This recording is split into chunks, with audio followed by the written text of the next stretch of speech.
نورین کو ډیر کو به ودرولې ماشاءالله الحمدلله دا د غلیمت سامان تقریبا څو پکان دي آزاد کې د ډیر کار شي نه ډیر ته بتی ورته ونی سبتی به بل کې بتی ولې پلاشت نستا هغه شي کار امیر صاحب مبارکي درته وایم الله پاک دې ستړي خبرې منظر کې سره لمرګور سره شای کراوله ته دا بتی ورته ونی سا بتی د تراکې دې ته ونی سم وره گنده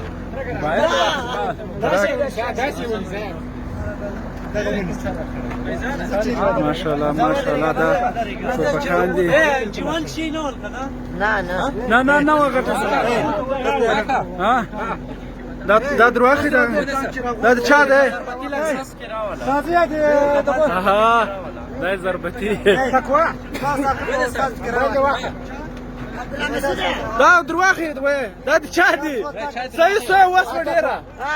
دا دروغ هم بالي ماوین صاحب زړه کې دارمان دا د چا ده وړي راوړي وای ژوندۍ اسکر نه تسلیمي ده بس خپل خلاص او وسله